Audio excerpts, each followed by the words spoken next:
Everyone আসসালামু আলাইকুম। আজকে তোমাদের সাথে শেয়ার করব আমার ঈদ ব্লগ, যেটার জন্য সবাই অপেক্ষা করেছিলাম। আমি চাঁদরাত থেকে শুরু করি। চাঁদরাতে আমি নারায়ণগঞ্জে যেহেতু থাকি, আমরা একটু রিক্সা ট্যুর দিই। পুরাটা নারায়ণগঞ্জ শহর এত সুন্দরভাবে সাজানো হয়েছিল মাশাল্লাহ।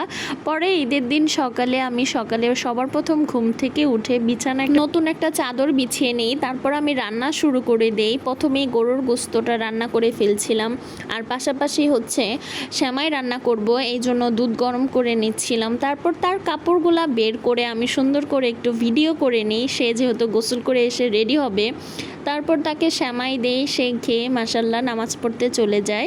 তারপর আমিও একটু বসে বসে খেয়ে নিই। তারপর আমি আমার বাকি রান্নাগুলা কমপ্লিট করে ফেলি। আমি ঈদের দিন রান্না করেছিলাম পোলাও, গরুর গোস্ত, রোস্ট আর সালাদ। তারপর আমিও টুকিটাকি করে রেডি হওয়া স্টার্ট করে দেই, যেহেতু ঈদের দিন রেডি হয়ে তার সাথে একটু ঘুরতে যাই। তারপর আমরা রেডি হয়ে ঘুরতে বের হয়ে যাই। আমাদের দুজনকে দেখতে মাশাল্লাহ খুবই সুন্দর লাগছিল। আমরা অনেক সুন্দর একটা জায়গায় যাই। তারপর বিকালে আবার বাসায় চলে আসি। বাসায় আসার পর একটু সেমাই খাই, সবার জন্য খিচুড়ি রান্না করি। রাতে একটু সবাই খিচুড়ি খায়। তারপর আমি এই দেখো একটা সুন্দর একটা ভিডিও করি। সবাই আমাকে বলবা দেখতে কেমন লাগছে, অবশ্যই মাশাল্লাহ বলে যাবা। অ্যান্ড আমার পেজটাকে সবাই ফলো এবং লাইক দিয়ে যাবা।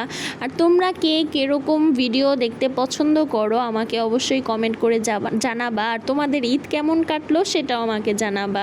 সবাইকে আল্লাহ হাফেজ, ভালো থাকো, আসসালামু আলাইকুম।